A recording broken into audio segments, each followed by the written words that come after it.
Hey fivers, welcome back to another episode of 5 Years to 40, the podcast and community dedicated to millennials who are talking, thinking, and taking tremendous steps throughout their 30s so they can have a fascinating and a fabulous life. My name is Anisha and I'm the host, and I'm glad that you're joining us. Now, if you're new, welcome. So glad to make you part of the Fiver family, and to my returning fivers, hey, good to see y'all. Okay, so you know that we like to keep our conversations around 4 pillar topics. We talk about health, we talk about finances, we talk about relationships, and we talk about careers. And now we're going to be talking about self-love, because self-love is the greatest love. Like the late great Whitney Housten says, I found the greatest love of all inside of me. And I know all my fivers know we talk about self-love here because it's important. The way you love yourself, the way you show up for yourself is often the way you show up for others. Show up in your relationship, show up in your career, show up in your finances, and show up in your health, right? So that's why we talk about self-love. However, today I'm gonna go a little on the flip side.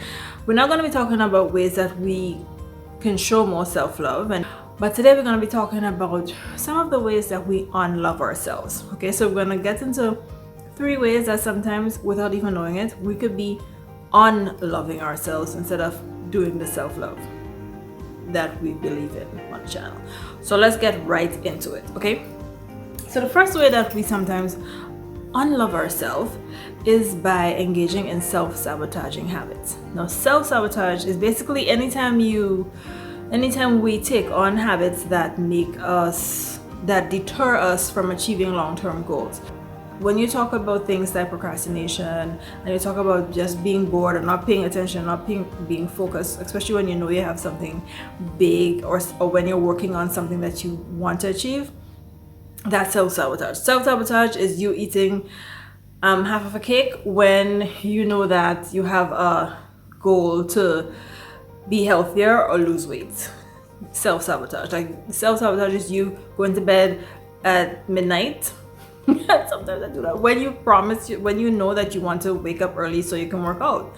So it's little habits, little things you do that ultimately deter your own self from achieving the things that you want to do. So if you find yourself doing it, don't beat up yourself too much on it, but there are ways that you can correct the habit. And one of the first ways that's suggested based on the research I have is to just talk to someone you trust. You don't want to go to your friends and say, boy, I ate a whole cake today, and the person will laugh and say, boy, Kelly, that easy now. No, you want to have a conversation with somebody who you know wants the best for you and is not afraid to articulate that. So when you go in and tell them I eat a half a cake, a whole cake, the person can say, but listen, we're working out too hard for you to be doing this. All right, so none of that. That is not it. Somebody could keep you accountable, and accountability is a huge way for you to just get rid of all those self-sabotaging habits. Have someone that holds you accountable. It doesn't have to be a whole lot of people, because sometimes people don't understand what it is you're trying to achieve, or they're not able to do it for themselves, and they may not be able to do that for you. So you know who you can trust. We're grown, we know the people who we can trust with our dreams and the things that we might be faltering in, and let them hold you accountable. So that first unloving habit of self-sabotaging, which is deterring yourself from what you want to do, is find someone to keep you accountable. That's number 1. So number 2 is another way that we sometimes keep ourselves or unlove ourselves by taking other people's opinions too seriously. It's a very hard thing to do. Even we're millennials, so I'm talking early 30s into 40s, and you might think, well, I grew up, I don't have to care what anybody else says, and not. I don't have to bother with anybody. The truth is, I feel as though now people's opinions are even heavier, because there's so much things about what we had to do. People have opinions about how old we should be, when we get married. People should have opinions about how much children we should have. People have opinions about what job we should be working in, what our bank status should be like, why we should be drinking or not drinking, or where we should be hanging out, or hanging out is not something that we do much of because of COVID. But people have a lot of opinions about our age group, especially because we're kind of the emerging group that we're adulting, and we're transitioning from young, hip, and into this adulting thing. And it's transitions are usually pretty complex. So when people start on you can tell them lawyer, but here's the thing: we have to pay attention to people's opinions. Now, let me explain why. If you were to take on the approach that I don't care what nobody has to say, I'm doing whatever I want, really and truly, you'll be a psychopath. Like, you can't say you don't care what nobody says. But what you can do is manage how you deal with other people's opinions. Now, usually the people who take on other people's opinions too much have underlying issues. We all have underlying issues, but I'm saying usually it's because of things like maybe how you grew up. When you start taking on other people's opinions, it's usually because you get triggered because of they might be saying something or doing something that an adult figure or adult figures in your life would have done. Like if you are in a workplace situation and somebody is saying that, oh, you're lazy, and then you find you're getting really angry and upset about it. And it might be because when you were growing up, like you had a parent or somebody who used to always say you're lazy, or you don't go out, you don't do things properly, or you're not organized and whatnot. So that would trigger you and make you take on the personal opinion, and you find yourself working hard, going to work early, leaving work late, hard to keep up with the people's opinion, not even realizing that you're taking on the opinion too much. Like really, at the end of the day, you must know when you have done enough. And once you know you've done enough and you feel confident about what you're doing, you're not slacking off on the job, you're taking the initiative, it's okay to release other people's opinions. Keep working as hard as you know that you can, but not to like stress yourself out because you're trying to appease other people. Right? But we're working on all that. You know what I'm saying? We are works in progress. Remember, we're enjoying where we are right now and heading towards that fascinating life. We're getting it. Trust and believe. All right. So if you find that is you, if that is your thing, then if that's how you're unloving yourself, then it goes back to some of the things that I suggest in other episodes. You have to learn to affirm yourself. Self-hype is mandatory. I keep saying like you are obligated to hype yourself up. On some days, you're going to be feeling low and you're going to be taking on these other people's opinions. And you must know so that you can look at yourself in the mirror and say, girl, you're nice. You ain't just nice. You're real nice. You're just sweet. That's because you couldn't pick up yourself one time.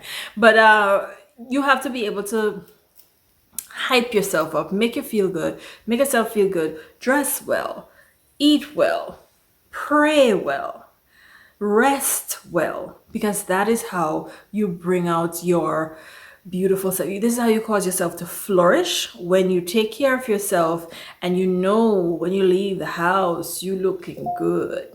That is one way you can support yourself and get rid of this taking on other people's opinion too much. So I would say go ahead and do that. Take care of you, baby. Self-love is a great way to stop unloving yourself. So the third way that we sometimes unlove ourselves is by replaying failed scenarios or repeating failed scenarios. So replaying failed scenarios. You went to a meeting, you didn't say something, or you met this guy, or you met this girl, and you didn't say the right thing to her. And you're playing the thing over in your head. Oh my gosh, I should have said this, I should have told her that, I should have done this, I should have done that. And you're just replaying the issue over and over and over and over in your head, and you're not lowering yourself. Like it has already happened. So beating up yourself or replaying it over and over is not solving anything. As a matter of fact, it's a great way to lead you into self-sabotaging and diminishing your own confidence, because you're there replaying the same thing over and over and you can't fix it. And the thing about the past is that the past doesn't even exist. The past does not exist. The past exists in our heads. It's the only place, like at this very moment, this is where we are right now. I'm recording this at this time after work, and this is the only time that you could say is really real. Other than that, the future is something that we have projections about in our head, and the past is long gone. As a matter of fact, my idea of the past is vastly different sometimes from the your idea of the past. Like we could be in the same place, have the same encounter, and the way I remember it can be completely different to the way you remember it. There are little nuances, little things that we would remember differently. So just keep that in mind, that replaying failed scenarios is a nil. Like, cut that out. Remember to be grateful and live in the present. The other part of this is repeating the failed scenarios. We grown. Okay, I'm just gonna have to say right now, we are grown, and baby girl, let me tell you something. Emotionally unavailable men are the most widely available commodity. I know, I can testify. Listen, you see all the signs though. You see all the signs on this guy though. You know what's gonna happen in a few months from now. So like, why go into keeping yourself in a vicious cycle, and then suddenly you hate every guy you meet because you know all the guys are the same. All guys are not the same. They're like really amazing men out here who are careful, who are compassionate. They're deeply kind. They're deeply dedicated. They're so committed, and they put you first and they keep you safe. But if all you do is see a pattern on a guy, and you, because that's familiar, and we like what's familiar, I get that, and you continue to get yourself pulled into the pattern, then you're gonna have the same experience, and then you'll be repeating the same failed scenario over and over again. And that is an amazing way to unlove yourself. And baby, you are so lovable. You are so wonderful. You have so much gifts to give. And you see the guy I just talk about there? He is looking for you, sis. He looking for you because that's king. That's king. And he looking for the queen that you are. And you are a queen. You know that. You're taking care of yourself. You did your work. You do your healing. You do your stuff. And you're ready. And so don't get scared, and don't get wound up, and don't get distracted, and don't get tired, because I can tell you the truth, sometimes it gets really tiring when you think, oh my gosh, like, oh, this person was different, what's going on here? But don't lose the faith.